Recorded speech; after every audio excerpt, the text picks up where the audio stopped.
Woohoo! Good morning. Hey, it's Conservative Cat, and today is Wednesday, 6:05 a.m. So do appreciate you tuning in. It's freezing outside. Be safe out there as you're traveling into work. Could be a little bit slippery. Some frost, especially over those bridges. So be safe. We've got so much to get to this morning, so I'm going to jump right in. I'm going to jump right in with the DOJ quite literally suing these states. So it's not just Virginia, it's Alabama. They're going after states that take out or take off non-citizens from their voter rolls. Yes, the Biden-Harris Department of Justice, they're suing the state of Virginia, the state of Alabama over their executive orders. So the governor of Virginia, he's got an executive order that would require the removal of non-citizens from the voter rolls. Today's show is going to break this down, so you won't want to go anywhere. Plus, the woke mob is up and at 'em this morning.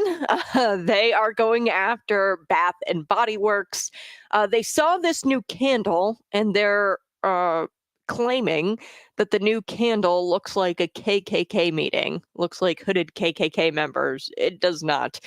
These people are unhinged. They're insane. So we're going to get to that. Plus, I do want to get to Trump clashing with this Bloomberg editor, this host of this interview. It really wasn't really it's not an interview. It's a debate. Okay, he was debating the Bloomberg editor, but it was a great debate because Trump won, of course. And they debated over tariffs. There was a lot of highlights from his visit in Chicago yesterday. Donald Trump was in Chicago. So we're going to get to all of that here on Conservative Cat. Go ahead and find me on YouTube, Facebook, Twitter, and Rumble. Let's get right into the DOJ suing the state of Virginia over the governor, Glenn Youngkin, his executive order requiring the removal of non-citizens. Now, here's how you steal an election using non-citizens on the voter rolls, okay? The non-citizens don't even really have to vote.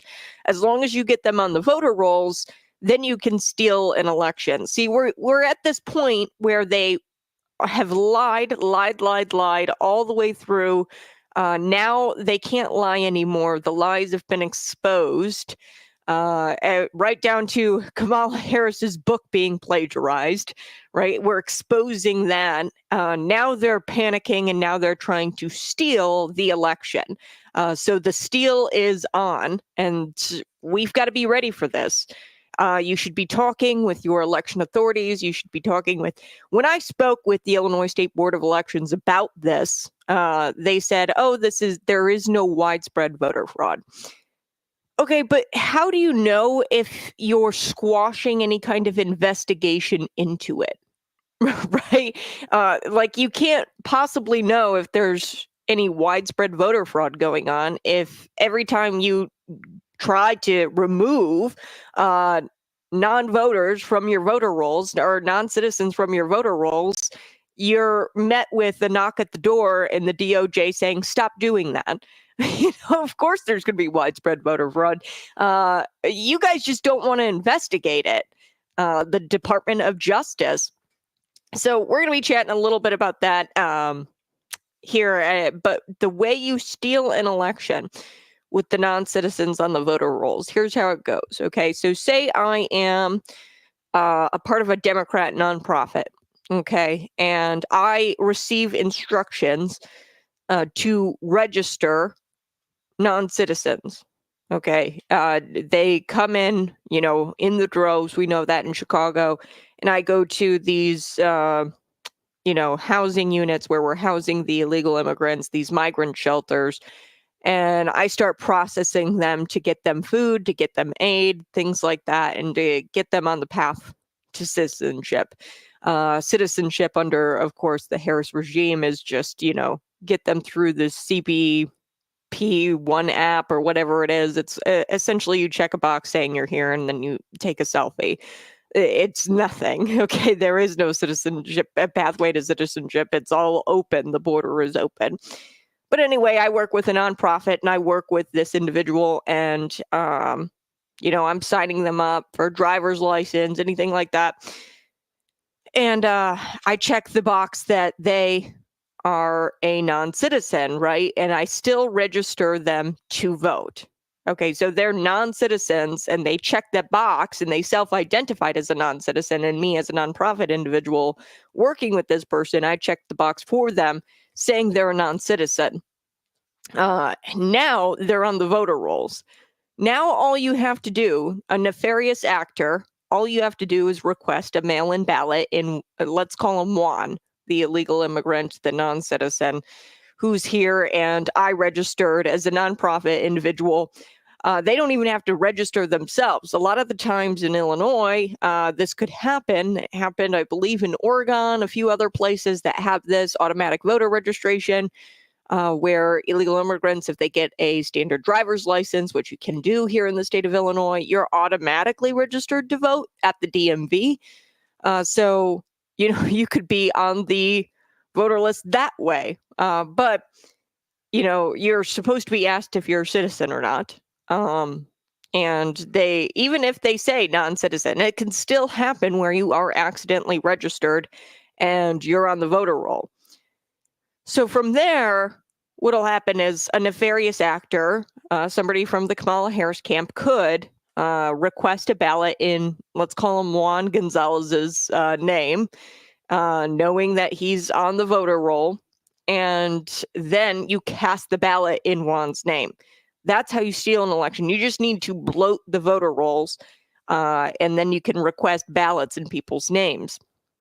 And it doesn't take much, okay? Last election, the 2020 election, I mean, there were states where, Joe Biden won by 11,000 votes, okay? So I want to talk about Virginia. Virginia, they've barred their non-citizens from voter rolls since 2006. The Department of Justice has decided less than 1 month before the presidential election that this was a problem, okay? So now they're suing them for having this, hey, let's clean up our voter rolls from non-citizens, even though these non-citizens identify as such. How do you know they're non-citizens on the voter rolls in Virginia? Well, they identified, they checked a box and said, yes, I am a non-citizen, but they still somehow they got registered to vote anyway, okay, with automatic voter registration at the DMV. This happens across the nation where that happens, okay, where you can it happened in Illinois just a couple of years ago. It was like 500 or something like that, where they were automatically registered, and they chalked it up as like, oh, this was a mistake, it won't happen again, the Secretary of State at the time. So they identify as such, they say I am a non-citizen, and then they're still registered. So what Glenn Youngkin is doing in that state is just saying, well, let's clean up the people who self-identify as a non-citizen, and let's clean up the voter rolls, make sure that they're not on there. It's federal law, by the way, that non-citizens cannot vote in federal elections.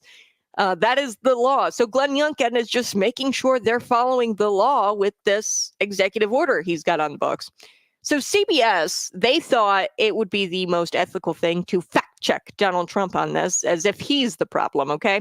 So according to CBS, former President Donald Trump claimed that the Department of Justice was attempting to help Democrats cheat on election day by trying to add illegal voters on the voter rolls in Virginia.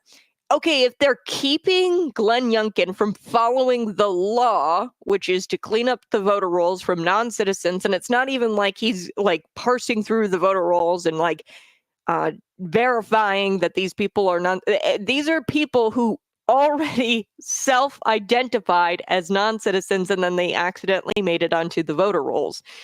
Okay, so it's not like he's like going through name by name and making sure that they're a United States citizen. No, he's not doing that. It says non-citizen because they checked that box. You're supposed to check a box when you register to vote. Are you a citizen? And they either left it blank or they checked, I'm not a citizen. So CBS, they fact checked Donald Trump. Now, this is what Donald Trump wrote on Truth Social. One of the greatest examples of the DOJ weaponization is the fact that they're suing Virginia to put all the illegal voters, which were fully exposed and removed by the important work of Governor Glenn Youngkin, back on the voter rolls. So he removed them all, these non-citizens who self-identified as non-citizens, by the way, because that's so key. It's not like Glenn Youngkin took great steps to try to remove these people from the voter rolls. These people identified as non-citizens. It's the law to not have non-citizens register or vote in federal elections. It's illegal to even register to vote. Register to vote as a non-citizen. So what he did, he removed them, and that's important work. Trump goes on, he goes, obviously this was done so they can cheat on the election. Okay, them fighting to get the non-citizens back on the voter rolls, clearly they're going to try to cheat. I mean, come on. So David Becker, executive director of the Center of Election Innovation and Research and CBS News election law contributor, this is one of their experts, right, David Becker, said that the Justice Department is just enforcing a deadline for voter roll maintenance that election officials have followed for about 30 years. So they're going to come out and say, oh, well, Glenn Youngkin did this outside of the deadline, blah, blah, blah. I mean, he's following the law. You can't register non-citizens to vote. Non-citizens cannot vote in federal elections. This is a federal law, and Glenn Youngkin is simply following the law. According to this checking of facts, CBS claims that, quote, fraud by non-citizens is very rare. Experts have found. I love how they don't cite the experts. There's no evidence of widespread non-citizen voting in previous elections. However, it's unclear how this is a fact check because there were no facts that were checked, and it's unclear who's fact checking them. Okay, the experts, what do you mean? And there is no facts here because you're not really fact checking what Donald Trump was saying there. You can't find evidence if the evidence is already found and the DOJ suppresses that evidence. Okay, it's like there's a murder and there's a murder weapon there. And the DOJ, they come and, the local police are like, hey, we found this murder weapon. And then the DOJ says, leave it, keep it there. We're not going to take that into evidence and use that to prosecute the murderer. Okay, we're not going to use that evidence. It's suppressing evidence. That's what the DOJ is doing. And they're suing to keep these non-citizens on. So CBS, they edited Mike Johnson's answer when he was doing an interview to help promote this leftist narrative that there's no widespread voter fraud happening. There's no widespread non-citizen voting going on. Of course, we're not going to see widespread non-citizen voting because the DOJ keeps suppressing and keeps suing anybody who says, hey, I found the murder weapon.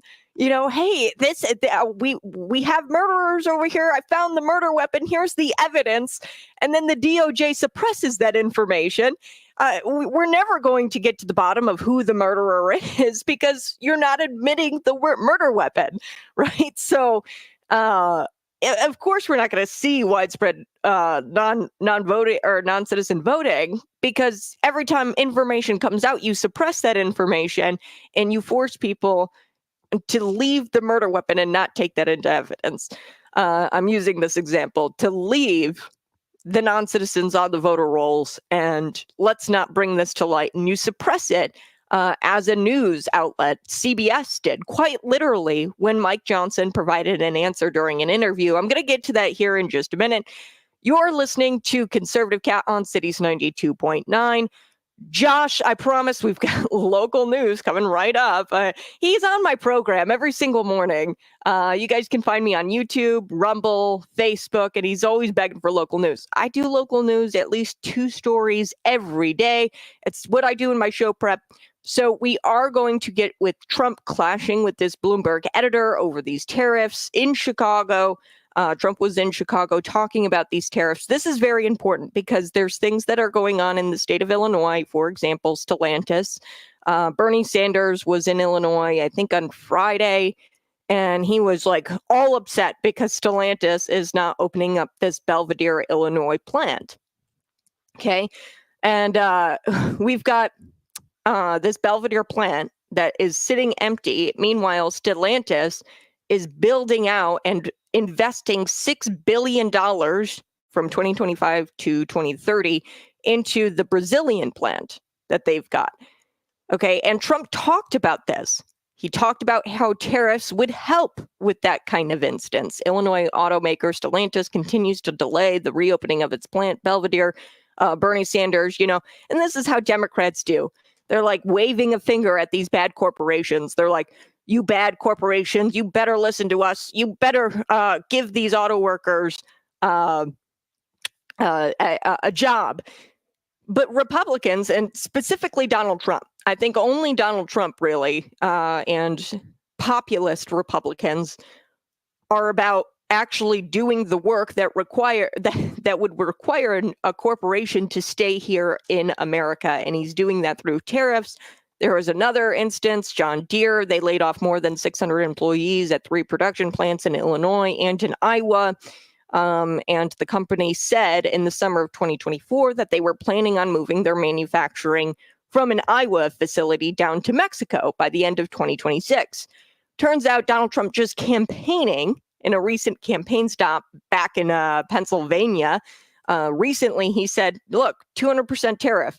He threatened a 200% tariff against these people. And he said shortly after that, in this interview, that the company, John Deere, announced that they're going to not move production to Mexico. See, this guy is already acting like president. He's not even in office. So we're going to get to that. Hopefully I can also get to Desi Anderson and the racist allegations that she's waged against Sharon Chung, the mailers that she kind of manipulated, it looks like, to make Desi appear more white. So those allegations are out there. We should be getting to that as well, but I've got so much to get to. You can always text me 309-451-9299. We'll be right back.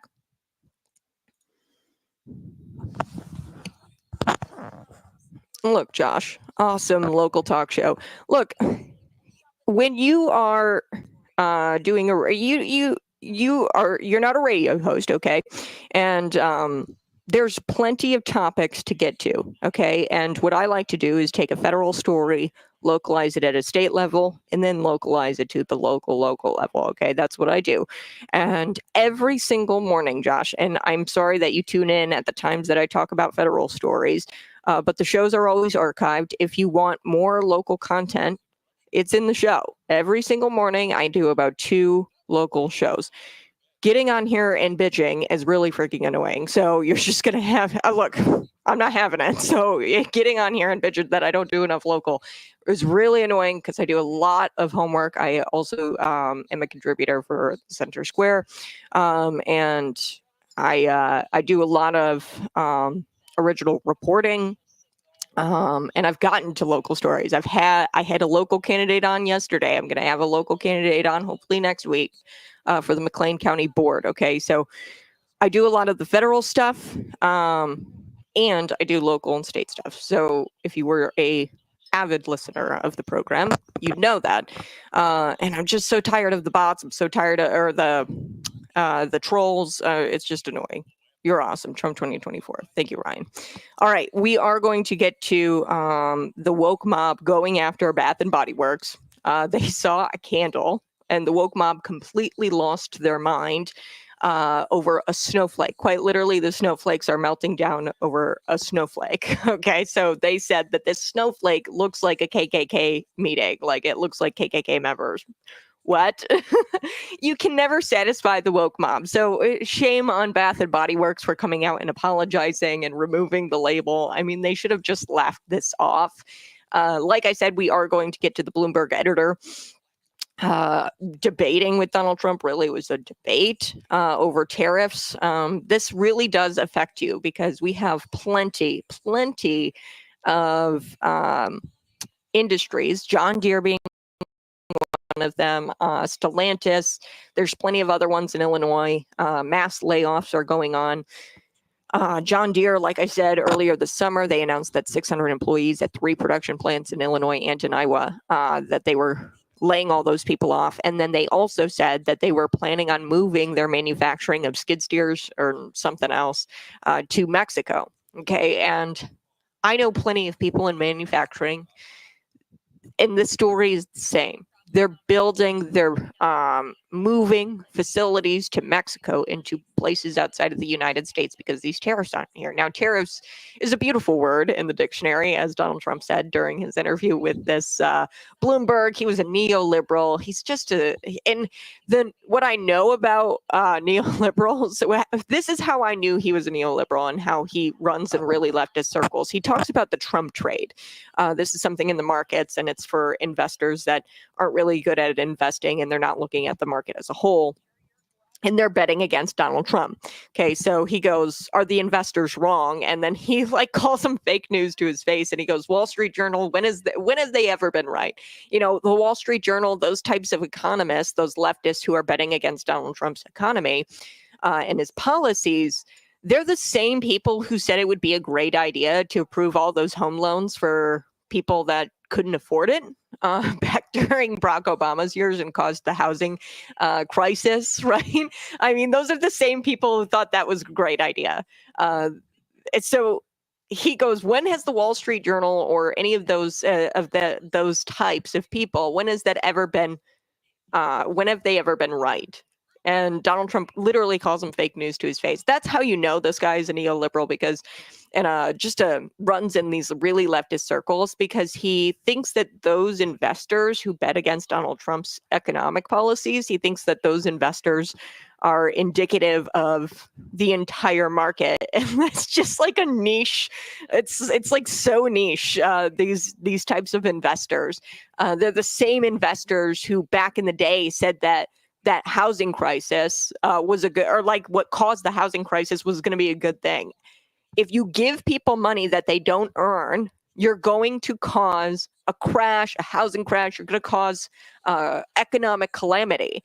Okay, if you give people money that they don't earn, that is not good for the economy. That is economy 101. Okay, that is what you learn. So the $25,000 for down payment assistance, she's going to be giving away to these first-time homeowners. That's the same thing Barack Obama did back in 2008, essentially. He gave them all these home loans that they didn't deserve, or they did not have the credit behind them to get that loan. Okay, that they couldn't pay off. We started giving people money that they couldn't pay off, and of course that caused the housing market to crash. Now you have a low supply and a high demand. That is the housing market right now, because people aren't building for a variety of reasons. The tool or the lumber, everything is just so expensive. And they're not building because of that. And then also you have 25 million people here who are here illegally, and it's impossible to house an influx of 25 million people. So of course you've brought down that supply by importing 25 million people who shouldn't be here. And then you're going to inflate that demand by giving $25,000 to people. So these people have no idea what they're talking about, and they were wrong back then. They're wrong now.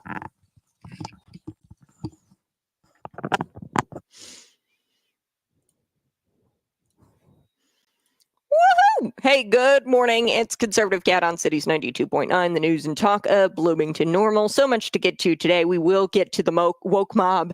They're up and at 'em this morning, okay? They're going after Bath and Body Works, because Bath and Body Works, they had a little candle, like a holiday-themed candle, and it has a little snowflake on it. The snowflakes are melting down over the snowflake. Apparently, the snowflake to them looks like a KKK meeting, looks like hooded KKK members. And I'm like, I don't see it. You people are deranged. You're hallucinating. You are smoking way too much pot. I'm sorry, but that's... I look at this candle and I don't see it. And shame on Bath and Body Works for, bending the knee and apologizing for their candle. It's kind of silly. That's something you just got to laugh off. When the leftist mob comes for you, just laugh it off, because these people are not a serious people. Before we took the break, I was telling you about the CBS fact checks. David Becker, the executive director of the Center of Election Innovation and Research, the expert, and he's a CBS News news law or election law contributor. This guy is a hack. He goes, oh, the Justice Department, they're just enforcing a deadline for voter roll maintenance that election officials have followed for 30 years. Look, folks, I don't know about you, but a deadline is kind of pointless. To me, if you've got non-citizens who are registered to vote, you have to follow federal law. I feel like federal law trumps a deadline, right? I mean, federal law, making sure that you're following the federal law that says that non-citizens should not be registered to vote, nor should they vote in elections. I feel like that kind of trumps your little stupid deadline there, David Becker. But they're also fact-checking Donald Trump, saying that non-citizens voting is very rare, and experts have found that there's no evidence of widespread. See, they're not going to say there's no evidence of non-citizen voting in previous elections, because there are plenty of evidence. There's plenty of evidence that will show you that non-citizens have voted in an election, or at least non-citizens have been registered to vote in previous elections. Right here in Illinois, about 500 of them were accidentally registered to vote through the automatic voter registration program. And then the Secretary of State said, oh, sorry, oopsie, we didn't mean to do that. And then they apologized and they just chalked it up to a mistake. This happens in almost every other state, right? You've got Oregon. This happened recently where same thing, automatic voter registration. They accidentally registered non-citizens against federal law, by the way. So they say this non-spread or that's widespread non-citizen voting, that there's no evidence for that. And they use the word widespread.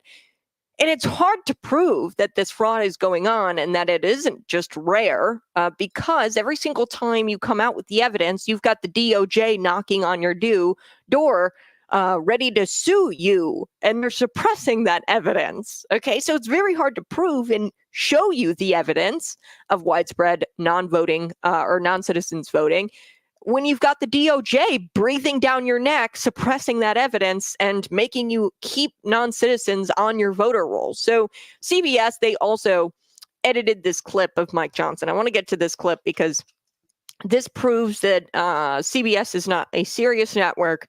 They edited Mike Johnson's answer in an interview to help promote this narrative that, there is no widespread non-voting, non-citizens voting going on. There's no evidence of that. Here's Mike Johnson providing you the full answer and all of the evidence that non-citizens are registered to vote in this country. And you've got CBS they suppressed the evidence that Mike Johnson was trying to bring to light. Let's take a listen. Here we go. You know that. Let's see here. I hope I can get this pulled up. It is again. Yeah, I don't know why. We're gonna try to get this, but yeah, I'm not having any luck. But we'll try to get it here. Oh, here we go. My little. You know that it is against the law for non-citizens to vote in federal elections. That's established law. Of course it is. Of course it is. Of course it is. But here's the problem. There's a number of states that are not requiring proof of citizenship when illegals or non-citizens register to vote. We know that's happening. But respectfully, Speaker, everybody should want the law to be followed. You know that it is against the law for non-citizens to vote in federal elections. That's established law. Of course it is. Of course it is. Here's his full answer. Of course it is. But here's the problem. There's a number of states that are not requiring proof of citizenship when illegals or non-citizens register to vote. We know that's happening. Look, Glenn Youngkin in Virginia, I was going to say, he issued an executive order to clean up. Real quick, this is the part she cut out. This is the part that they cut out, and they are suppressing the evidence. Their voting rules heading into the election. Less than 30 days out, a couple of days ago, the Biden administration, Department of Justice, Biden-Harris administration, sued the governor and the Commonwealth of Virginia to try to prevent them from cleaning up their voter rolls. See, that kind of thing creates a lot of doubt and concern in the minds of a lot of the American people. Why would they do that? Everybody should want the law to be followed. Yeah. Everybody should want the law to be followed. So why is the DOJ so dead set on non-citizens staying on the voting roll, on the voter rolls? This is insane. The left claims it's illegal for non-citizens to vote, and that means there's nothing proactive we should do about it. Okay, the law says that non-citizens cannot vote, so that's it. I mean, we don't have to do anything to be proactive to follow the law. I mean, come on. You get into your car. It's illegal to not wear a seatbelt when driving. You get into your car and you proactively put your seatbelt on. Okay? I mean, to follow the law. Just because the law says that you can't drive without a seatbelt on doesn't mean that you don't have to take a proactive step to follow that law. These people are ridiculous.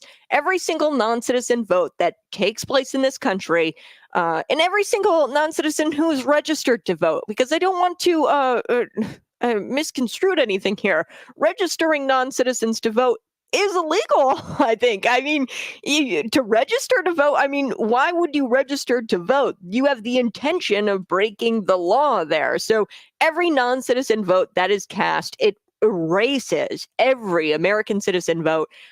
You cannot have non-citizens in this country voting. I hope that we can at least agree on that. Can we find common ground there where non-citizens should not be voting in American elections and American federal elections? So these people, and they suppress the evidence. Of course, there's no evidence of widespread voter fraud because you suppress it and you sue people who tried to bring that evidence to light. All right, I do have to take a quick break, but the woke mob is going after Bath and Body Works. A little bit later, we will be talking about some state races, Desi Anderson's race. There were some racism allegations made from the Desi Anderson campaign. I'm going to be chatting about that a little bit.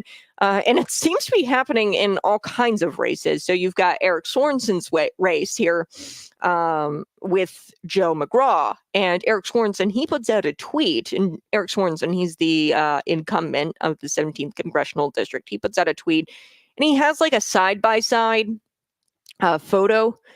A couple of photos. One is Joe McGraw with supporters, his supporters, right? Where he's got a bunch of white people, right? He explained to me that they were in Freeport, Illinois, and that they were in a parking lot. It was early in the morning, and a lot of these guys were blue-collar workers or blue-collar families, and he was campaigning there. And it just so happened they took a picture, and no black people made it into the picture, okay? And then Eric Sorensen posts another picture, and then he says, "Look at my supporters, spot the difference." And in his photo, in Eric Sorensen's photo that he selected, there were some black people in the front row there holding up Eric Sorensen signs and wearing Eric Sorensen t-shirts. So we're going to be talking about racism in a couple of Illinois races. Racism in races. Racism in races. That's next on Conservative Cat Cities 92.9.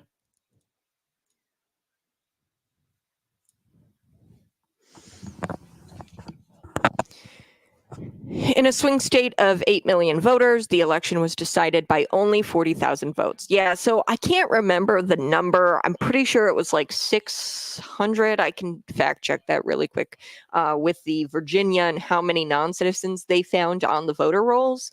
But yeah, it won't take a whole lot. That's the thing. And when you get them on the voter rolls, that's when nefarious actors can use those non-citizens who are on the voter rolls.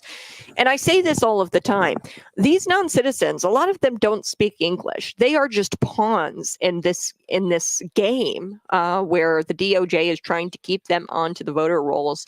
If somebody illegally casts a ballot in their name, which they can do, you can, if you're registered to vote and you've made it onto the voter rolls, you can request a ballot and they'll send you one. Okay, that's how this thing works. If you're registered to vote and if you're on the voter rolls, they'll send you a ballot.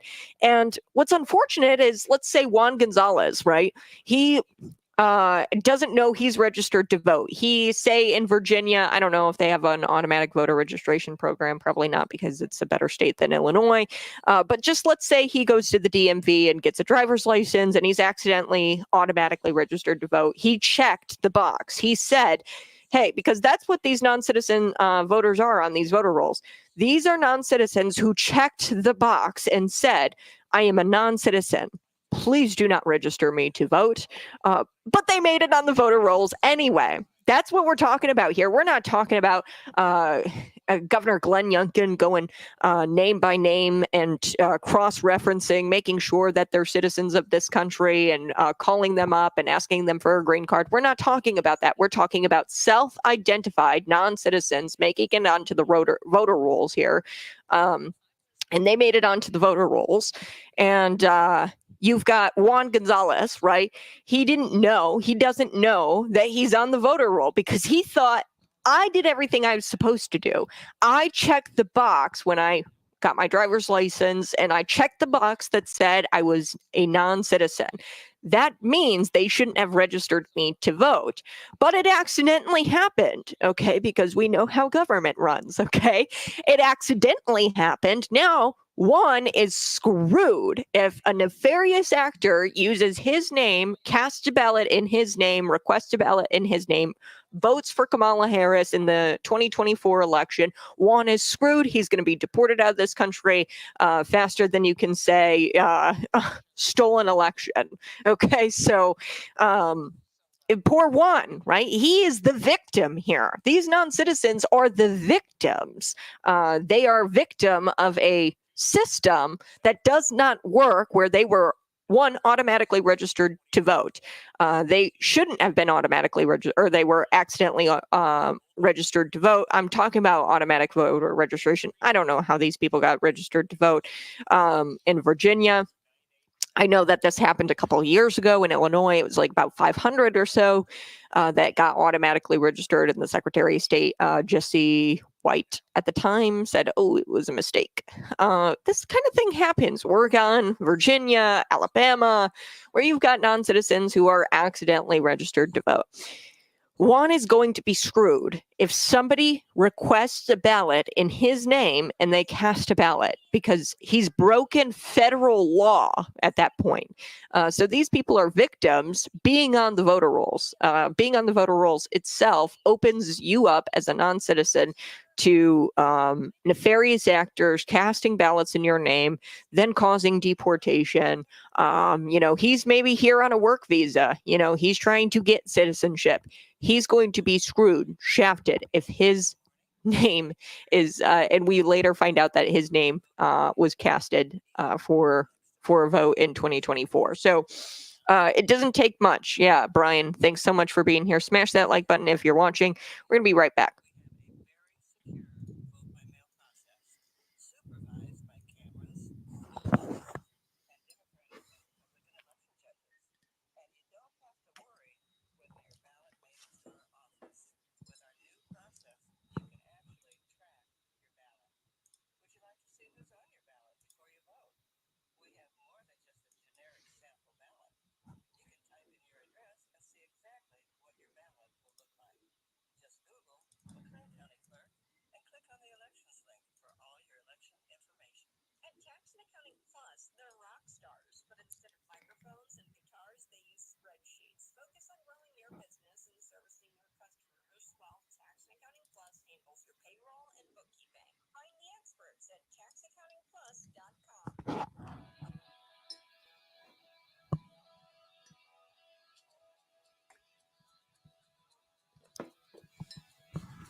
Woohoo! So much to get to in such little time. Folks, we will be talking about Donald Trump at the top of the hour, clashing with this Bloomberg editor. Really, it was a debate. It wasn't an interview with Bloomberg News. This editor and Trump kept going after each other over tariffs. And I want to explain what Donald Trump was talking about with these tariffs and how it affects you. How it affects you, how it affects your fellow man, your neighbor, who might work at the Stellantis factory or want to work at the Stellantis Belvedere location. Unfortunately, they have delayed the reopening of that plant. Who's upset by that? Bernie Sanders, of all people, right? And he's saying, hey, put these auto workers back to work. Unfortunately, Bernie is all talk. Okay. Donald Trump, when he gets in, will actually fix this issue with tariffs. So we're going to be chatting a little bit about that. But before I took the break, I was telling you a little bit about Bath and Body Works. Snowflakes are triggering snowflakes. Yes. So this is an interesting story. There's nearly a 0% chance that Bath and Body Works intentionally made a candle to depict KKK meeting, hooded KKK members, or just because the intent was not there. That doesn't mean that the woke mob will not come after you and have a meltdown if because the snowflake reminded them that KKK was a thing. So as you know, corporations, they all often release these like holiday themed merchandise. So that's exactly what Bath and Body Works did. And if you aren't on the lookout for KK theme like hoods or KKK like hoods, then you probably wouldn't have noticed this. I still can't see it. Even after hearing about this story and about how the woke mob went after Bath and Body Works for this candle, I still don't see how this snowflake looks like KKK members. But this is probably how Bath and Body Works released the candle. They labeled it snowed in, which some argued is too close for comfort in terms of white supremacy. So they say that snowed in is some sort of white supremacy term. Okay. And they're saying that these snowflakes look like hooded Klan members, which I don't see it. According to The Guardian, after an outcry on social media, the company explained that the designers did not intend to mimic KKK outfits and removed the item from its website and retail stores. So they bent the knee and they apologized. Quote, this is what the company says. At Bath and Body Works, we're committed to listening to our team and to our customers and committed to fixing mistakes we make, even if those are unintentional like this one. We apologize to anyone we've offended and are swiftly working to have this item removed and are evaluating our process going forward. Oh, man, this is crazy. The real problem is that people were pretending to be offended by this. There's no way there's actual sane people out there who would be offended. Like sane people would not be offended by this snowflake that they put on their candle. This is 100% not a racist candle. It's an ugly candle. I'll say that. I wouldn't buy it. It's kind of ugly, but maybe the scent is good. But it's unclear how it passed production on those grounds alone, right? On the grounds that it's an ugly candle. I think it's an ugly candle. I think, come on, put some red in there, put some green. It's just kind of like a snowflake, and it's got like a red background, and it's very generic. So I think they could have done better with the design personally, and it got past production despite it being ugly. But look, this isn't the only time Bath and Body Works has been gone after or attacked by the woke mob. I'm going to take a quick break, but we're going to wrap this story up on the other side. And then we're going to get to Donald Trump receiving a standing ovation at the Economic Club in Chicago. Interviewing Donald Trump was John Micklethwait, who was the Bloomberg editor-in-chief. But he was more like a debate partner with Donald Trump. So this was like one of the best interviews I've ever seen Donald Trump do. This made me feel like, hey, 2016 Trump is back. When Donald Trump starts talking business, I get really nerdy and I'm like, oh my goodness, this is Donald Trump in 2016. I want him back. But then he slipped into 2020 Trump, where he's all upset and like crass and calling people names like Governor Gavin Newsom. He called him new scum, which I love 2020 Trump too. But I mean, wouldn't you be frustrated? He's almost been shot like 3-4 times at this rate. He's almost been taken out by this regime multiple times. I mean, I'd be pretty frustrated, and calling Governor Gavin Newsom. I think it's justified, and that's what he said in the debate. Or I call it a debate. It was an interview, but it felt like a debate. That's what he said in the debate with the Bloomberg news host. That hey, what I've been through, yeah, I'm going to call him new scum. And he was referring to Governor Gavin Newsom passing this law where he doesn't require voter ID or identification. All right, I'm going to be right back. It's Conservative Cat.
payroll and bookkeeping. Find the experts at taxaccountingplus.com.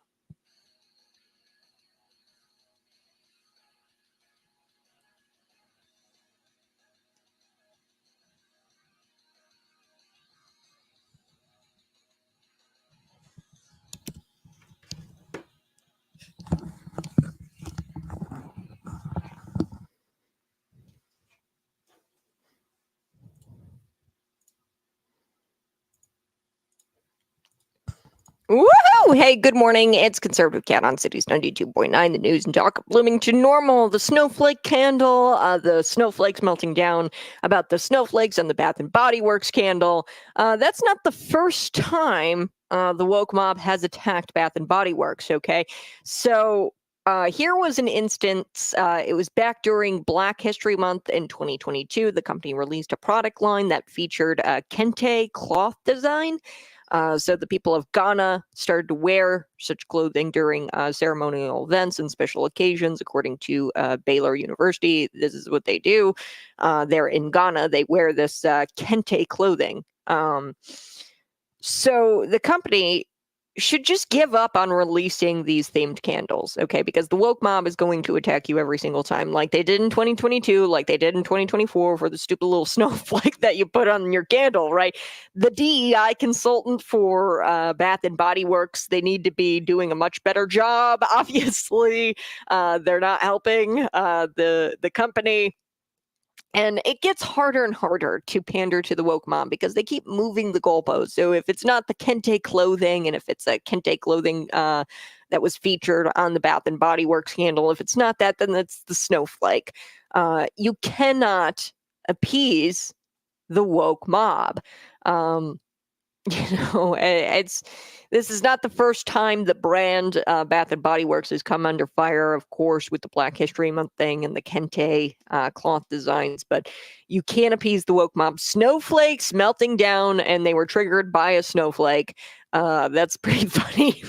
And I don't see it. I don't see how this Bath and Body Works candle with the snowflake on it looks like hooded Klan members. I just don't. I guess it's because I wasn't looking for it. The woke mob was looking for it. That's why they say that it's a problem. All right. When we come back, we're going to be talking about Donald Trump receiving a standing ovation at the Economic Club in Chicago. This pertains to you as an Illinoisan, because there's several companies, John Deere being one of them, that keep laying off workers and employees, and they keep moving production plants from the United States to somewhere else, whether it be Mexico, Brazil, in the case of Stellantis. They're manufacturing cars over in Brazil, and they're investing in that facility, but they're not reopening the plant here in Belvidere, Illinois. Why is that? Well, it's because it's cheaper. They can exploit cheap labor over there.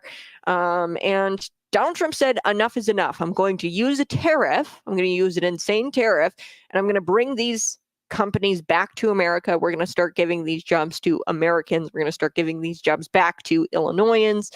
So we're going to be chatting about that here next on Conservative Cat. You won't want to miss it at the top of the hour. Hey, folks, go ahead and smash that like button when we come back. We are going to be talking a little bit about that, but for Josh, I do want to get to some local news. So that's Desi Anderson and Eric Swanson. They're running in some races, and one thing that you need to know about Sharon Chung and Dave Kaler is that they will continue to tell you, we're going to lower your property taxes. I found a commercial with Dave Kaler specifically. It was from 20 years ago, about 17 years ago, and it was a YouTube commercial. It was so old. You've got Dave Kaler out there saying, quote, "This is my YouTube commercial." You know, back when YouTube first started, you would have to say, "Hey, this is YouTube." And that's how you identified yourself on YouTube back in the day, because it was brand new. So Dave Kaler said, "Hey, this is Dave Kaler. I'm going to lower your property taxes." Well, guess what? They're higher than they've ever been. And you're the reason for that. Your property taxes are higher because of Dave Kaler and this decision for the McLean. I can't hammer this home enough for you. He expanded the tax base. So he circumvented a law on the books that say, hey, you have to bring it to referendum to expand the tax base for the Bloomington Normal Airport Authority. You have to do that. Unfortunately, he circumvented that law, and he made it to where you do not have to go to referendum. So he made it to where they expanded the tax base, and now all of these outward towns in McLean County, so not your Bloomington Normal, but your outward towns like Lexington, a few other ones, Colfax, right? If you live in these communities, you're taxed higher because of Dave Kaler. Sharon Chung, a big thing that I've been talking about are these carbon sequestration pipelines, right? Where you've got these pipelines, they're set to, in probably a few years now, the CCS SAFE Act, it says until the federal guidelines come out. So FEMA, this is the Pipeline Hazardous Materials Safety Administration. This is a federal bureaucracy and an administration where they have to come out with these federal guidelines that say, hey, this is how you build the pipelines, okay, and this is how you do it safely. So they have to come out with those guidelines first before they can start breaking ground on these carbon pipelines. Now, we all know this is a part of Kamala Harris and Joe Biden and their plan to go completely green by 2050, right? And this is their way to make green with these corporations, right? You've got Wolf, you've got oh gosh, what are all the other ones? Wolf, Navigator. There's a ton of private corporations who are using eminent domain, by the way, to take your land and sequester carbon and use a pipeline. And this pipeline is set to go right underneath our drinking water. And Satarsha, just asked the victims of the Satarsha carbon pipeline leak, where their cars stopped working because it carbon dioxide has that effect, and then people were hospitalized. They were unable to move, and the cars, the EMTs, what was his name again? Dave Kaler. Dave Kaler is the one who raised your property taxes, but they couldn't get the cars or the EMTs into Satarsha, Mississippi, there to get the people to safety. So they had to use like four-wheelers. They had to like carry the bodies out because they were limp. They had to carry the bodies out on their backs. A lot of the first responders. This is when it leaks, it's terrible. You could die. Okay, if it leaks, and not to mention if it leaks into our drinking water. This is not, they'll try to tell you, the corporations, that, oh, this is like the carbon that's in your soda pops. No, this is gas. It's been condensed down into a liquid, so it can move through this pipeline. It's very dangerous. It's poison. So there's going to be poison underneath our drinking water. And guess who was at the helm of that legislation? Dave Kaler. He was a sponsor of it, but also Sharon Chung voted for it, knowing that there were no protections for the Mahomet Aquifer, and knowing, because this is what Republicans raised. I remember Republican Senator Chapin Rose. He's getting out there and he's saying, F this, F that. And he's like cussing. And he's like all upset that there are no protections for the Mahomet Aquifer. And he brought this up on the floor, and nobody said, maybe I shouldn't vote for this thing, considering we're going to compromise constituents' drinking water, entire central Illinois' drinking water. Chung voted for it anyway. And you've got people like Crystal Label campaigning for her, which is just disgusting. And you've got the Illinois Farm Bureau coming out and endorsing Sharon Chung, despite her voting for that. I don't know about you, but I'm pretty sure Illinois Farm Bureau, I'm pretty sure that they're pro clean drinking water. I don't know. It's just a hunch. So we're going to talk about some local races. Desi Anderson accused Sharon Chung of sending out these racist mailers. Illinois State House election is heating up here because of these allegations of racism in the 91st House District. We're also going to be talking about Eric Sorensen. That race is heating up because Democrat Eric Sorensen suggested that his supporters are different than that of his opponents. Of course, Joe McGraw. So we're going to be getting to all of that here, but I do want to start with Donald Trump being at the Economic Club, because this is a crucial story talking about tariffs. When we say America first, this is what he means, tariffs. He says it's a beautiful word of the dictionary. And you've got those people who are not smart. And I'm not smart by any means, but you've got those economists who say that tariffs are a bad thing, that they're actually going to cause retaliation from other countries. It's going to cause the consumer to pay higher prices. It's going to reduce trade, blah, blah, blah. They're talking out of their butts when they say that because they don't have the context. They're talking about, who was it? Hoover, back in the Great Depression time period, where he had, so outside of Donald Trump, the president with the highest tariffs was Hoover. And what he tried to do was increase the tariffs to get us out of the Great Depression. Our economy before those tariffs was going downhill, and he tried to use the tariffs to get us out of this hole. But yeah, we're going to chat about it here on Conservative Cat. Smash that like button and subscribe to the YouTube channel.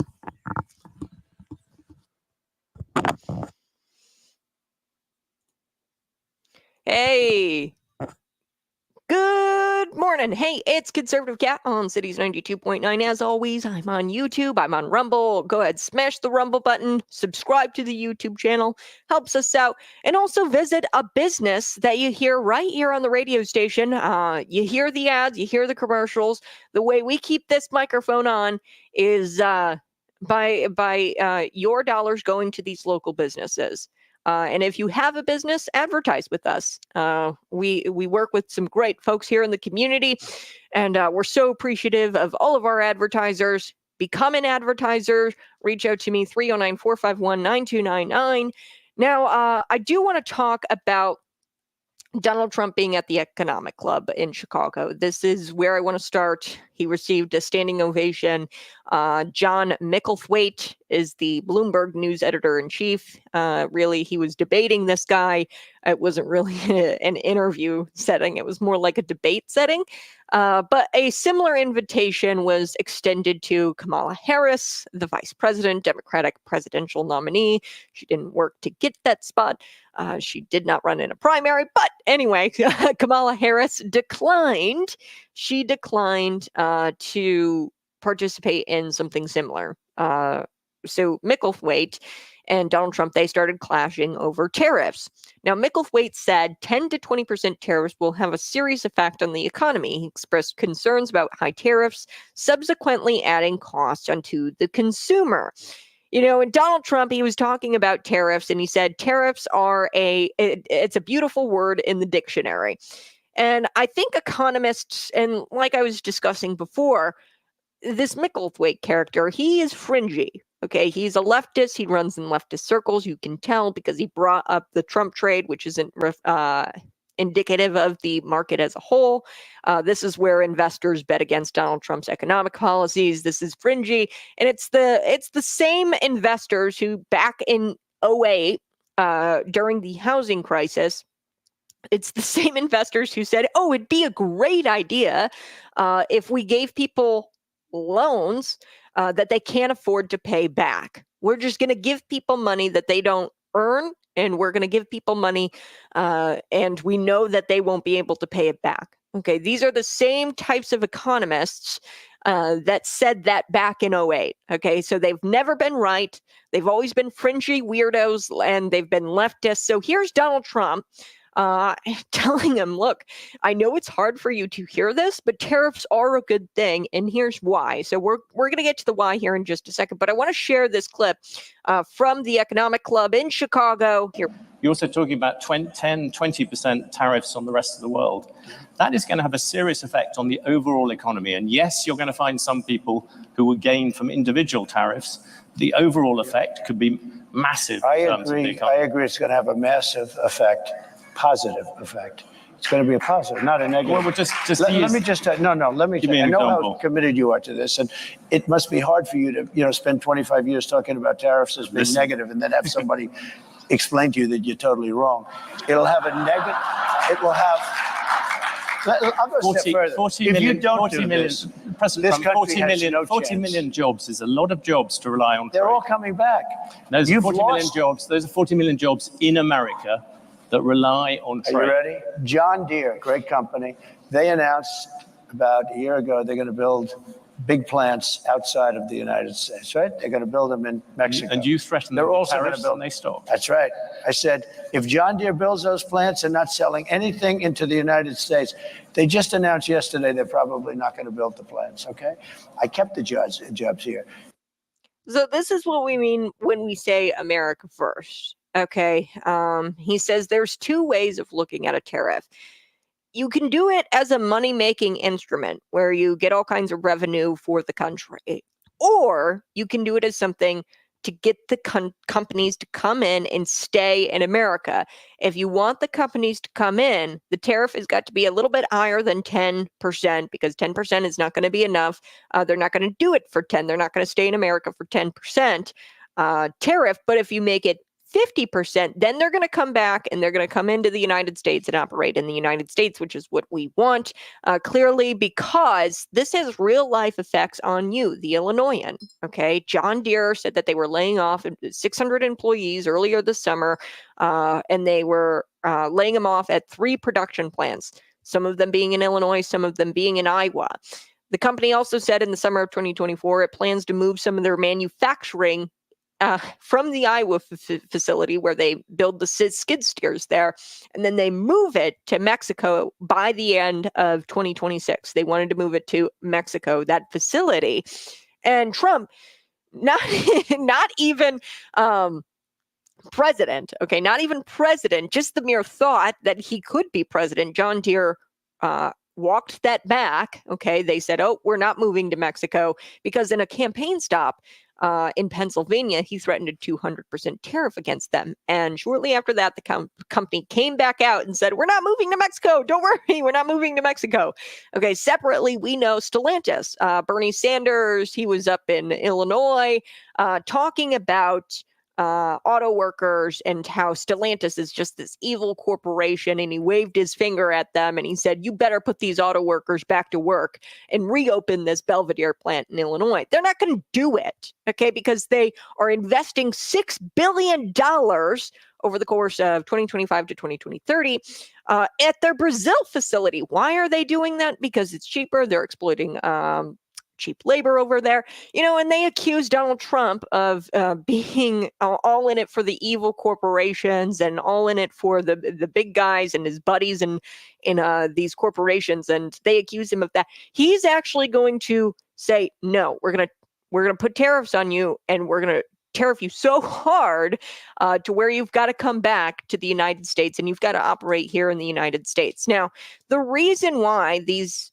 leftist economists and these fringy economists and investors are so against tariffs is because it benefits like a few tiny little, or a few corporations, and it benefits their friends. Okay, that's why these leftists are are against tariffs, because it actually benefits their friends, and it benefits the countries of China, it benefits the foreign countries, and it benefits everybody else except America, okay, when you don't do tariffs. And then they also are freaked out about tariffs because, and they point to Hoover back during the Great Depression time. It's incredible to see when you look it up, Donald Trump's tariffs, the percent, it's pretty high, but it's not as high as Herbert Hoover, right, during the Great Depression time. He had a high percentage on tariffs. Now you're like, Kat, wait a second. Herbert Hoover, I remember Great Depression. He was the reason.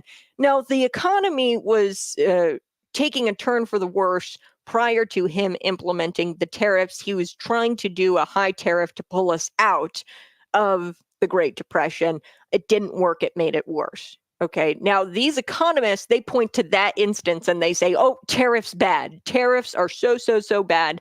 But here's the thing. It was a different time period. We were going through a Great Depression.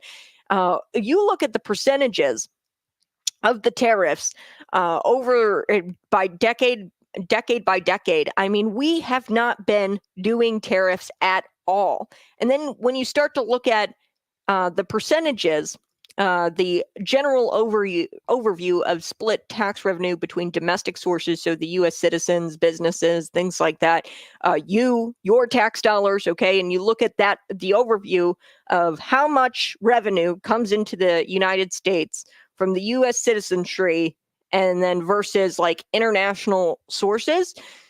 Back in the 1920s, you're looking at 80% domestic taxes, which makes sense, right? That number should be higher than that of the international sources because, you live here, right? And you should enjoy the spoils and you should pay for the spoils of being in America, okay? So that makes sense. But it was 80-20, okay? So we got 20% revenue from tariffs, international taxes, things like that. But then you go down and you fast forward. I mean, it's insane. So right in the 1980s, by the 1980s, so 1920s, it was 80-20 split. By the 1980s, you're looking at 99% domestic taxes, and we're only getting 1% taxes and tariffs from international sources or from tariffs. That's all. That's it. So we are taxing our citizenry into oblivion, and we're not collecting any kind of revenue from these international sources. And a tariff is going to put this. These high tariffs are going to make it to where these companies like John Deere or Stellantis, they're going to stop investing in facilities that are outside of the U.S. and they're going to start investing here in America because the tariffs are too high to pay. So I do need to take a quick break. When we come back, I do want to talk about how the crowd booed when the interviewer, Micklethwaite, I don't even really want to call him an interviewer. He kind of debated Donald Trump the whole time, but Micklethwaite compared Donald Trump's transfer of power to the Venezuelan incumbent, Nicolas Maduro. What? I just don't even know. Like, clearly this guy is a fringy leftist.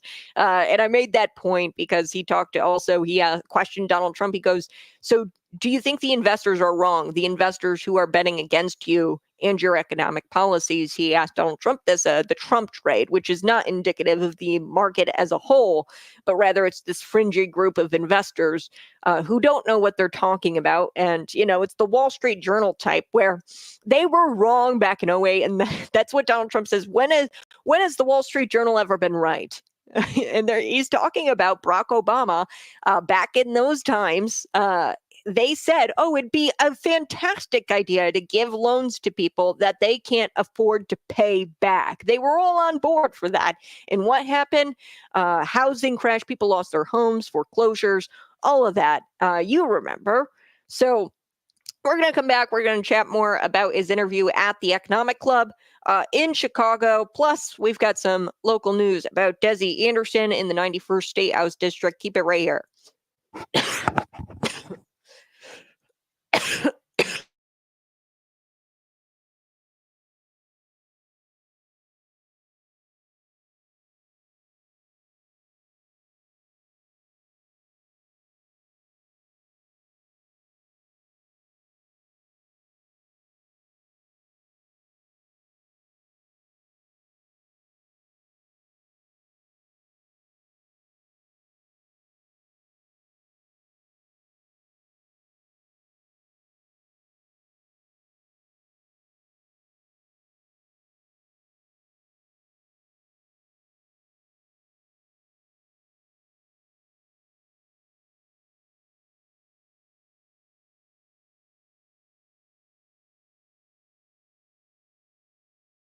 Hey, good morning. Thanks so much for being here. So do appreciate you tuning in each and every single day. Now, the tariffs is absolutely insane. They say that tariffs don't work, and they started to say that tariffs don't work right after Herbert Hoover, right? He tried to pull us out of the Great Depression time period, and he increased the tariffs, obviously, to try to pull us out of that, but it didn't work. It actually made it worse. But there was a lot going on during the Great Depression time era, and to say, just broad brush it, to say that tariffs don't work, that's just disingenuous, right? It's very disingenuous to say that. And Donald Trump explained how, you can use a tariff to sure gain revenue. That's one way to do it. But another way is to ensure businesses operate here in the United States and build right here in the United States.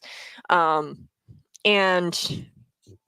yeah, so he talked a lot. This was a great interview. I highly recommend you go out and watch the whole thing. It was really good. He was talking about South Korea and the military. What's the number one thing our taxes go towards? What industry? It's the military. All of our taxes go towards the military. He talked a lot about how we're providing military defense for everybody, like for example South Korea, and we were pretty much funding their existence. Okay, South Korea, and Donald Trump said they're going to have to pay for this outstanding military defense that we're providing them.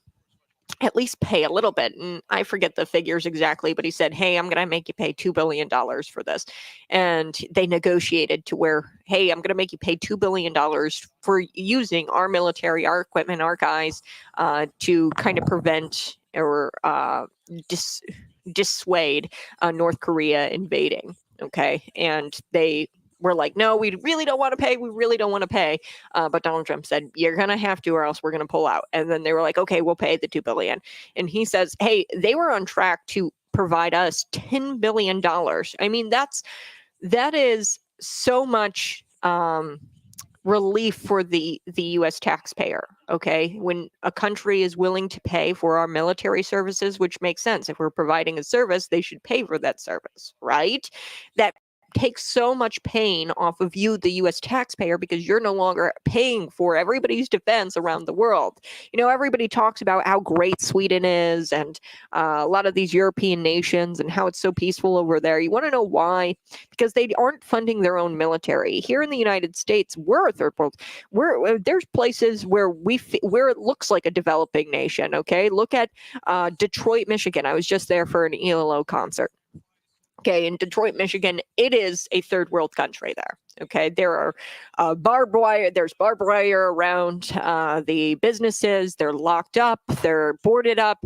There's nobody around. It's abandoned. And we were in the touristy part. Okay, so it wasn't even like the bad part of Detroit. I'm sure it got even worse. We went there for an ELO concert, but we're a developing nation. Okay, now Sweden and these places, they got like all this free healthcare. Why? Because their tax dollars are going towards things that help the citizenry, help their citizens there in Sweden. Our tax dollars are going to help everybody else. Okay, they're going to help Sweden and providing them their military. They're going to help South Korea because our military is there and we're providing defense, which is fine. And there's benefits to having the United States be the world police. Okay, essentially that's what we are. We're the world police, and there's benefits to that because we are a world superpower. And we provide all these defense and we make sure that there's peace with our defense systems in other countries. However, we cannot be doing it on the back of the U.S. taxpayer. What we need to be doing is making sure that these countries pay us for that military defense.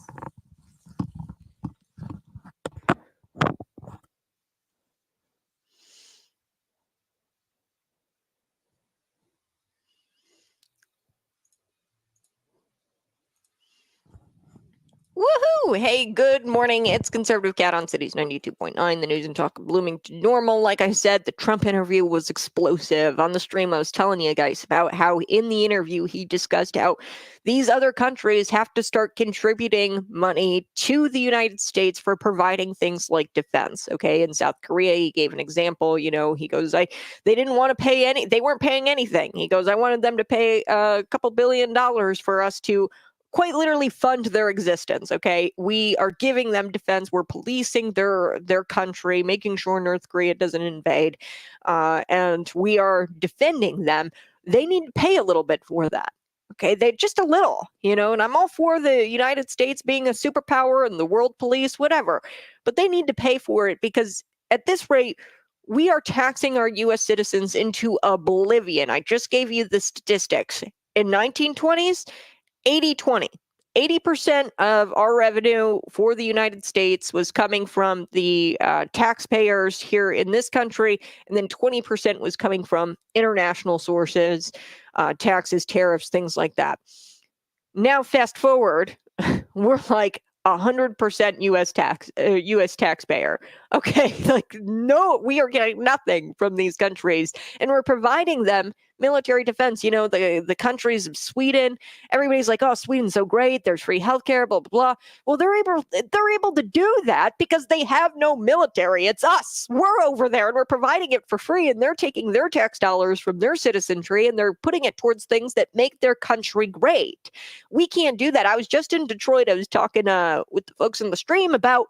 I was in Detroit, saw the calamity. It is we are a developing nation.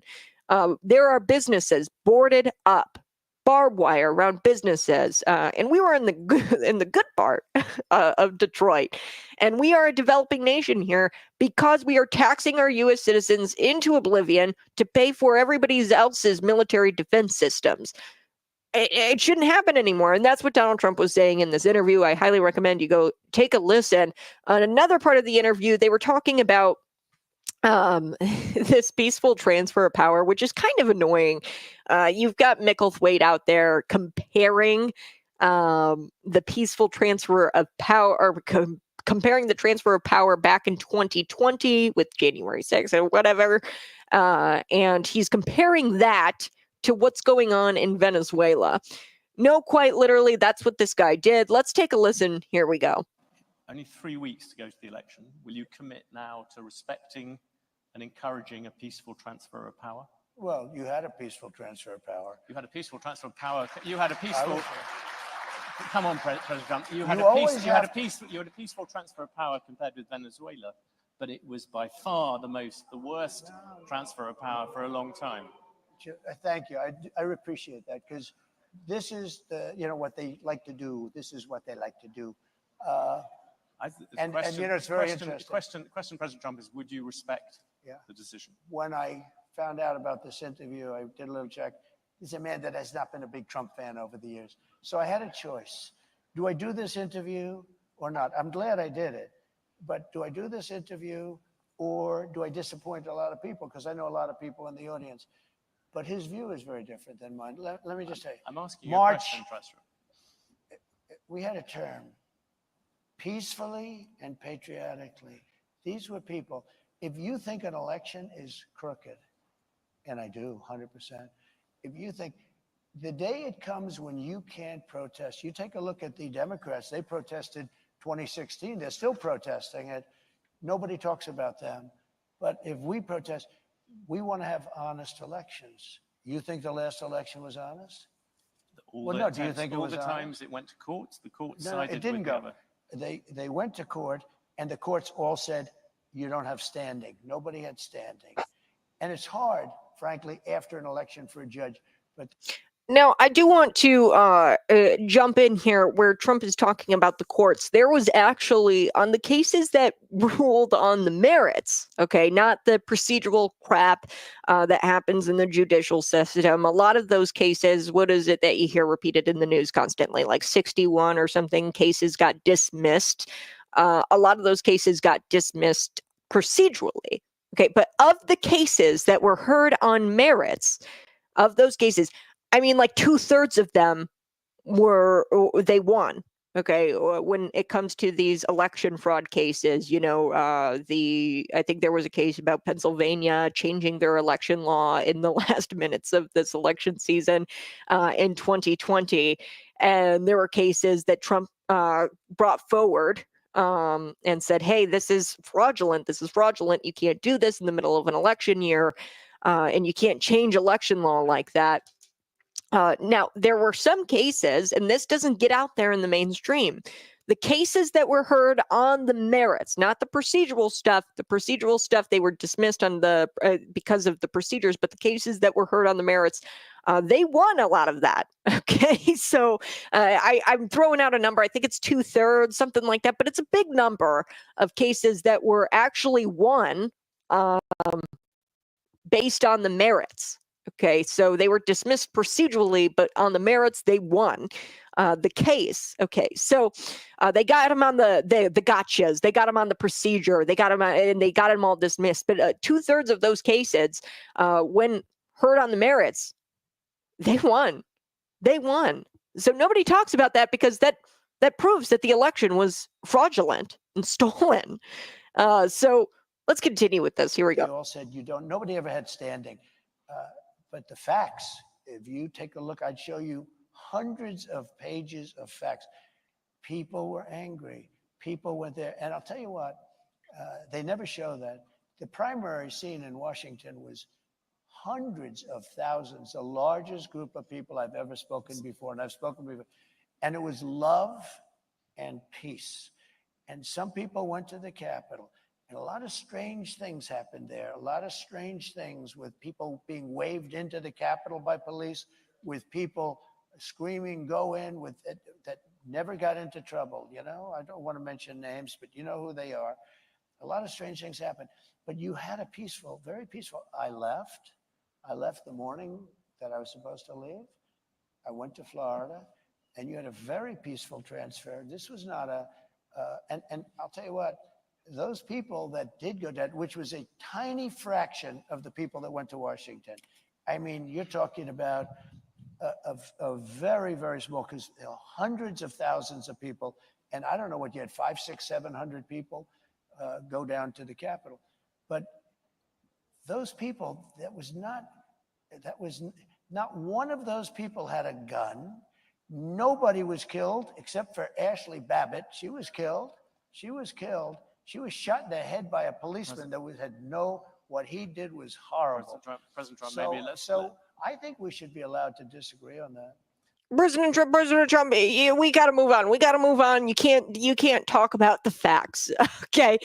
So this guy, he says that, it was a peaceful transfer of power compared to Venezuela. If you know anything about what's going on in Venezuela, Maduro, he claimed victory early, which I am predicting that Kamala Harris is going to try to do, and there is going to be unrest in the streets because Kamala Harris comes out early and tries to claim victory, and all the exit polling is going to show that President Donald Trump won.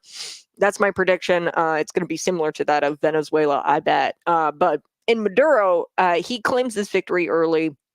But the opposition and verified independent analysis proves that the opposition Edmundo Gonzalez, he received twice as many votes as Maduro, and it's not the same, because there's a big difference between Maduro and Donald Trump.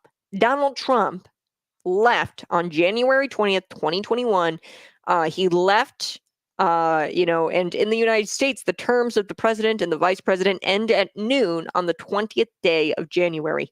He left on the 20th day of January at noon, and it was a peaceful transfer of power. So to equate what's going on in Venezuela to what Donald Trump in January 6th or whatever is just, it's baloney.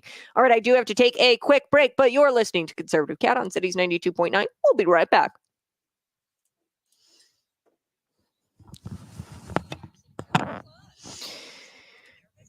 Good morning. Yes, so do appreciate you tuning in each and every single day. Go ahead and smash that like button. I so do appreciate you being here. Subscribe. With tariffs, we can hedge against foreign cheap labor, slave labor, dumping goods on us to cheap goods on us to put our local companies out of businesses.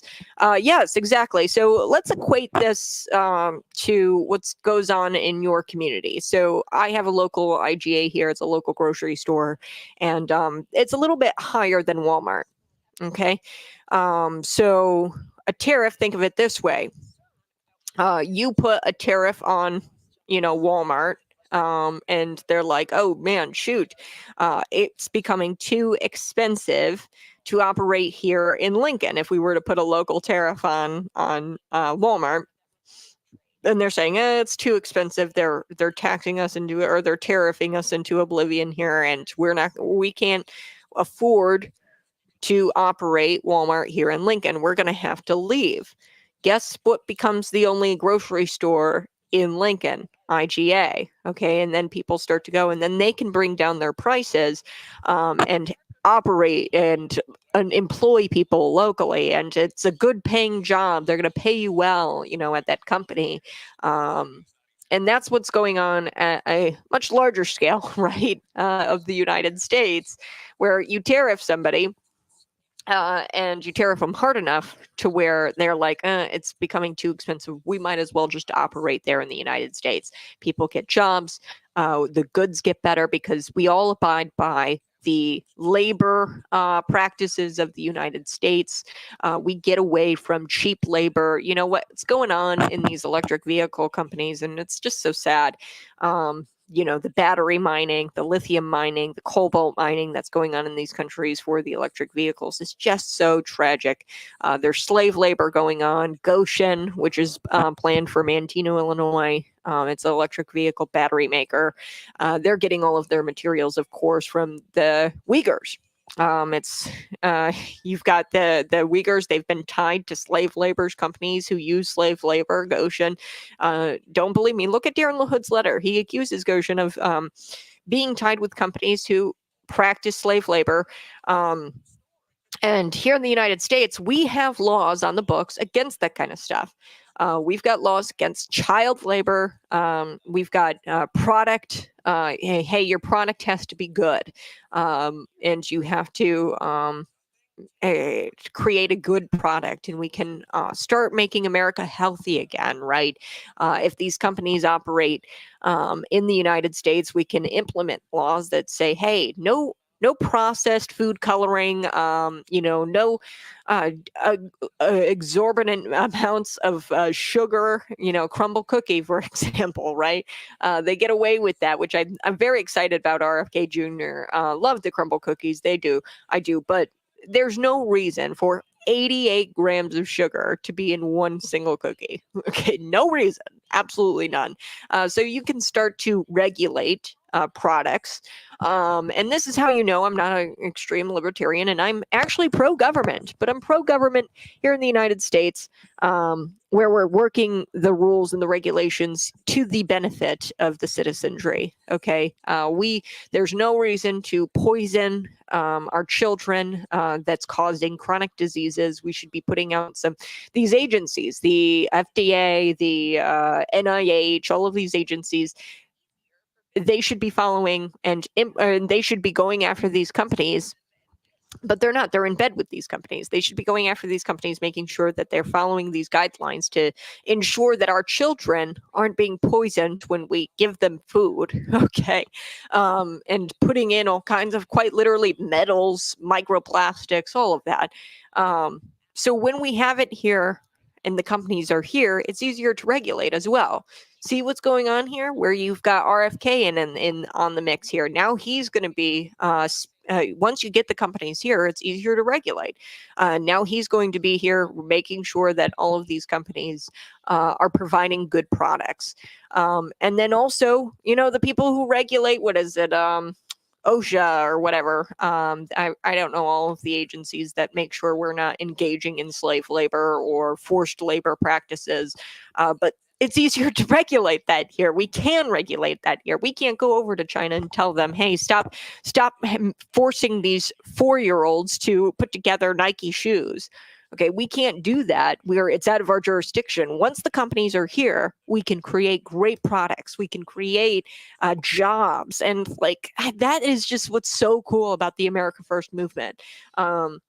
And, these economists, they're freaked out because the high tariffs didn't lead to the Great Depression. The economy was sinking. And then Herbert Hoover came in and he did the high tariffs to try to fix it, correct it. But he didn't do it correctly because he went about it all wrong. There's 2 ways you can implement a tariff. And this is what Donald Trump says. Hey, you can use it as a moneymaker, or you can use it to keep businesses in the United States.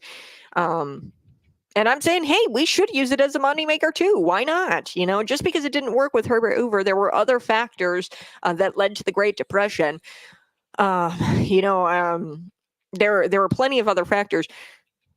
Just because it didn't work there doesn't mean it won't work here. We shouldn't be taxing our U.S. citizenry into oblivion. I'm sorry.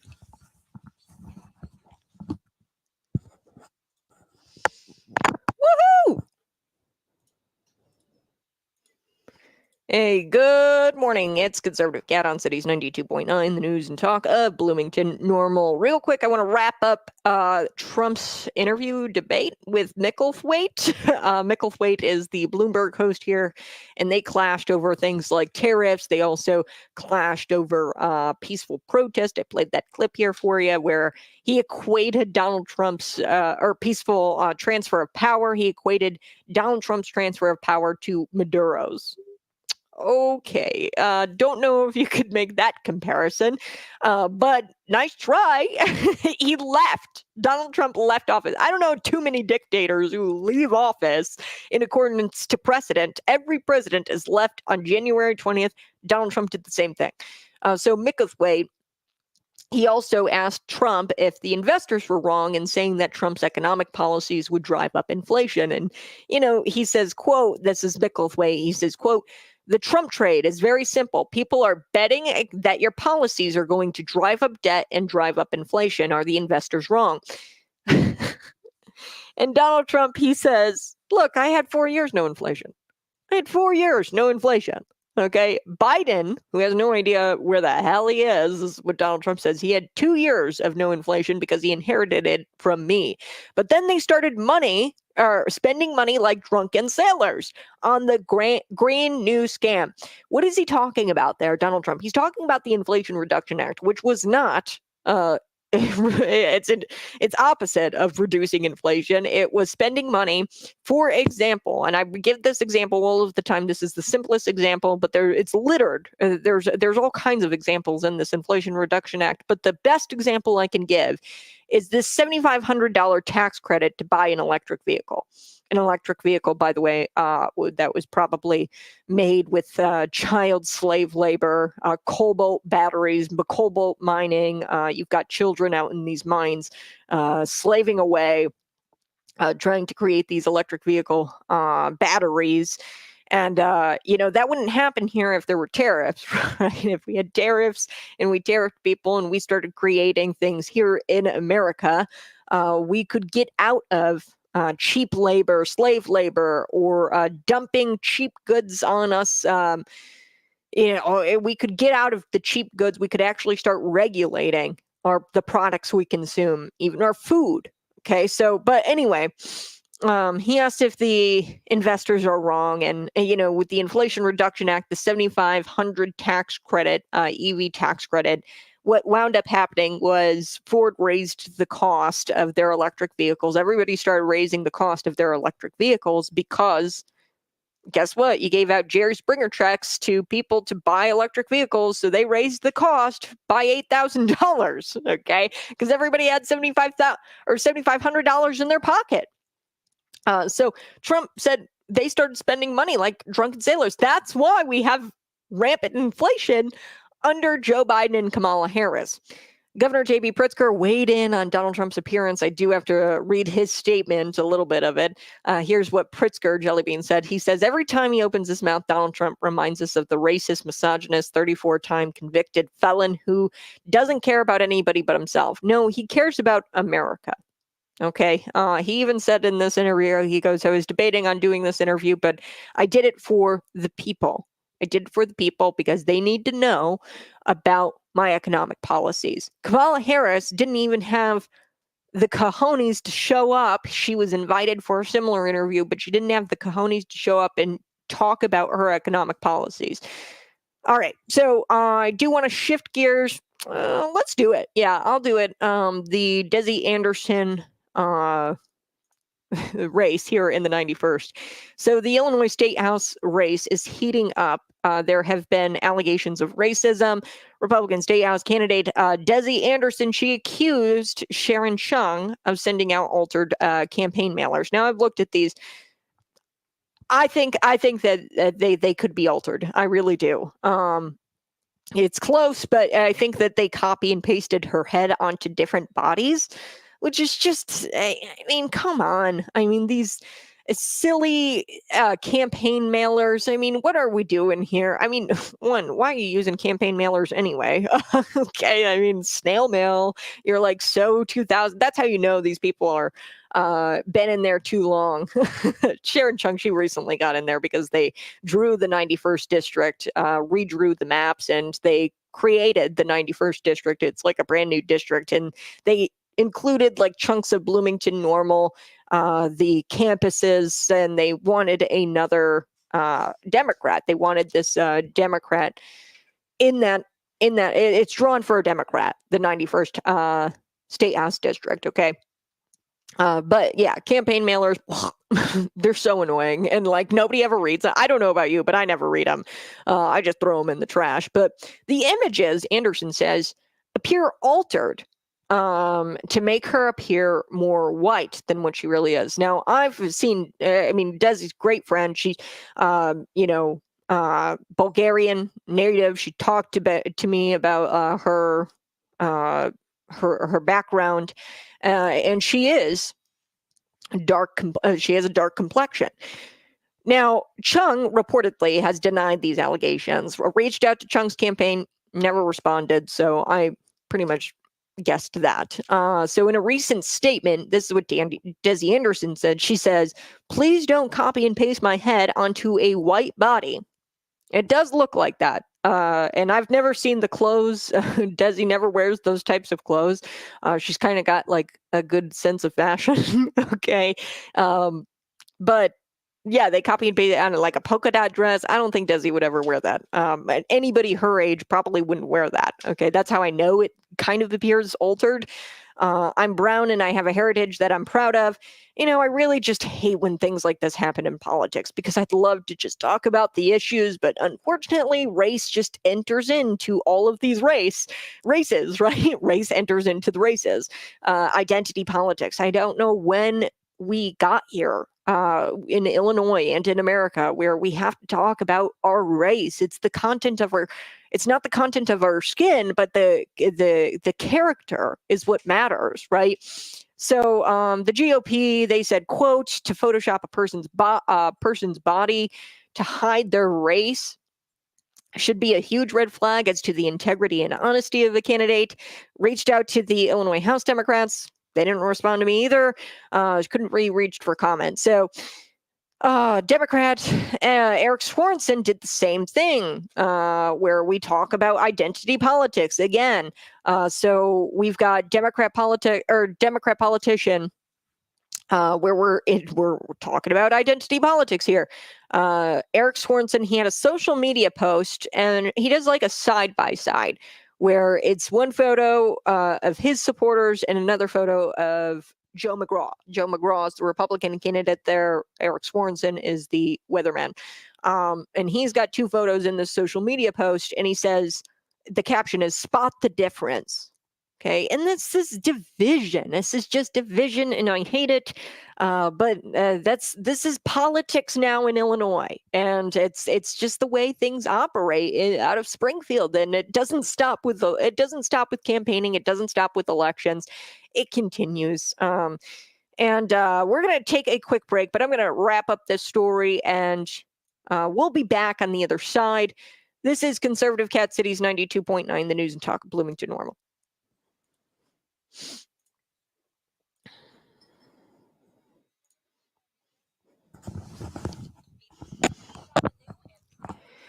Yeah, it's obvious. Like I said, what makes it obvious is the clothing. I've never seen Desi wear that kind of clothes, and it's clear that they photoshopped her head onto a body, and they clearly did it because there was a body where, she had like cards or something, like poker cards, and she's gambling with your tax dollars or something like that. I don't know what the mailer said exactly. Like I said, I throw them away.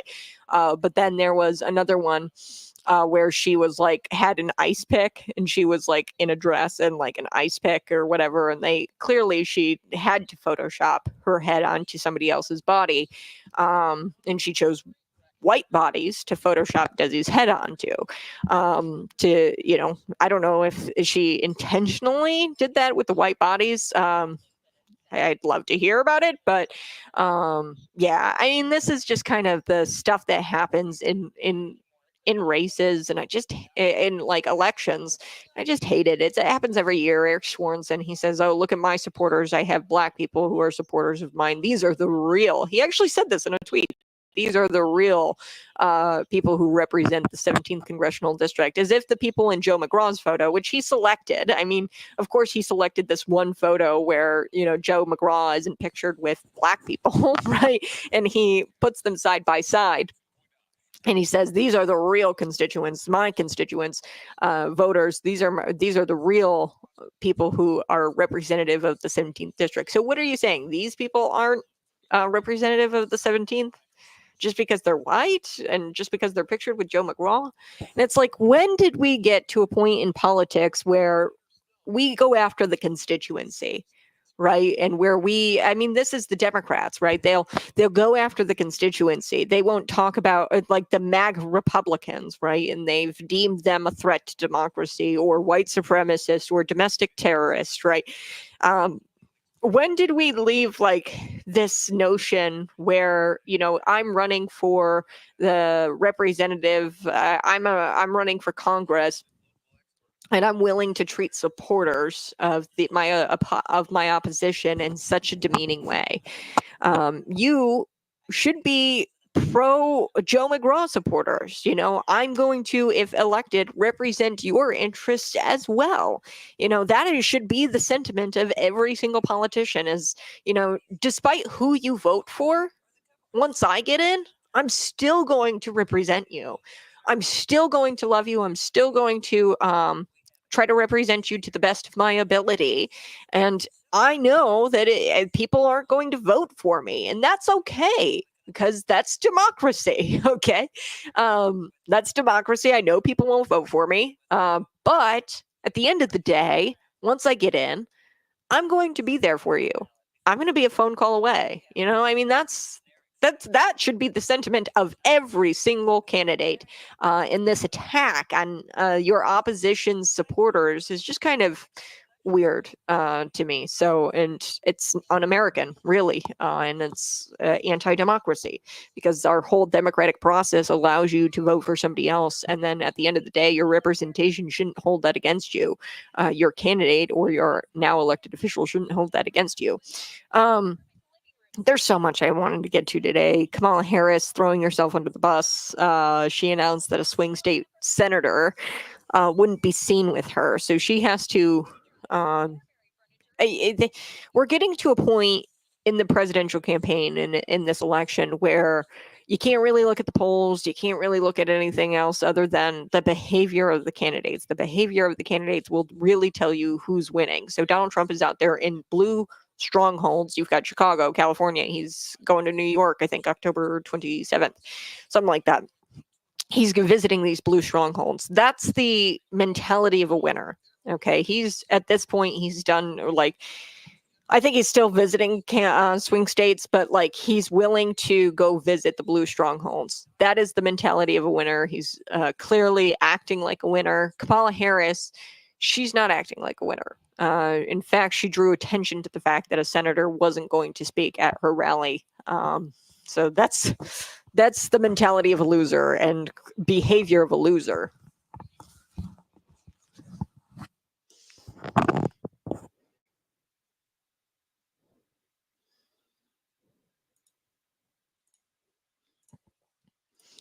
Woohoo! Hey, good morning. This is Conservative Cat on Cities 92.9. Before we took the break, I was telling you a little bit about Eric Schwarzenegger.